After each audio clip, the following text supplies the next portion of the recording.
Yamayetifo nyina kwa baba Opimso Radio ne Opimso TV. Babia yegyina ye manhia kotokofiem animu. Madama munyina munim se ne na krobia asante kotokohene yera na ase to bebia asante mewra ebetu ne nan free manhia fikese ndi ne akere enkran mampanyini atenaye na ensemo a eye mampanyini ededa krobia asante kotokohene se boko ensensemo ekoso wo no yera na dama onhwe na onka na onfa yientu yima asumwie emra boko ene Ghana man nyinemu na enam se ensensem beto yira animu no yemfa yetiefo nko ye chikakra na yenni nkomo hwe mra boko ensensem no fiti ase mampanyi dada owo na homegiem na nado danko akufado ena de beto yira krobia asante kotokore anim eye emfie mpim no ne aduonu miensa se boko ensensem no enye security ensensem enye adibia eye ade a aban no esede ne huwram eye ahensem a asore ewo boko enti wosere yira krobia asante kotokohene se nanim die ene na daage a onya edema dagbon ensensem no yira emfa na botre ensan hwe boko de no na onfa yie entuye asante mewra enam se Ghana ene asantemada na kuma so nti na sabi boko anyo a eka krobia asante kotokohene ewo hanti yira esum efiti ase so obehwa ma boko ensensem na asumdwe aba aye afe empimienu ne aduonu miensa meche 2023 eba na yura fiti ase na santimera sede yenyina animu na santimemu no kwa ofaso eka na hensem ofiti ase efre ku ne baako eno mu di nkomo joma adwenche niema ekoso oboko ni nyina ofre afa no so baako edito no mu nyina di nkomo afi ya santimera afre mu mienu nyina eno mu nyina atena ase emo mu hu se omo ya de baako sebi nunua ontunua ase na nche se fa ba na se fasika na tuo na ma manyofo mehye kire na onu nua nkontokwa ti yewra ehwe asiesie ye fiti ase de dikan eno mu edinkomo hu se bia ba hensem a anye den a de ekoso na santimemu ba bia bo akonya no to ye no eho ne ade na se ti yewra mo mu hu se sa ne ma we nyina na ba na se bi ye ka wie na asumdwe ba ne hu de bi oye ohene wo ho a eno nkire se oni ne nua enkokontokwa to fiti ase Penifo odoma no nyina santimera nyadaje eno mu nyina ahia adi nkomo atwetwe obusoma no asam de ha mu nyina yewra no madi nkomo nyina asi enne ana yewra de sempa yene nim se ye mampanyini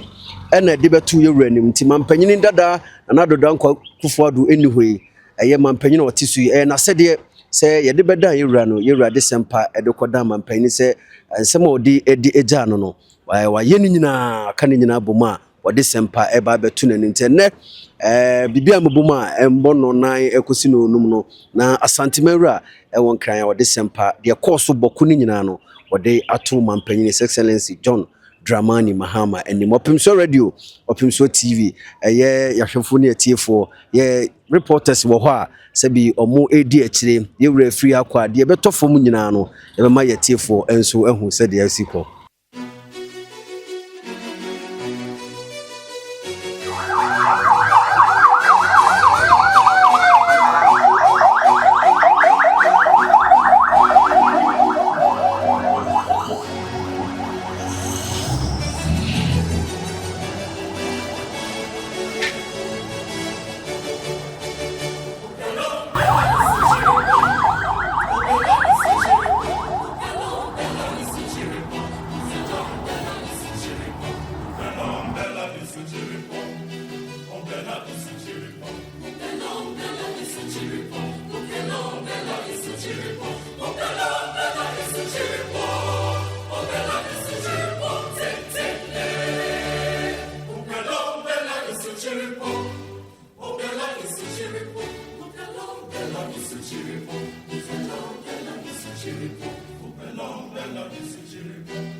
Copelon,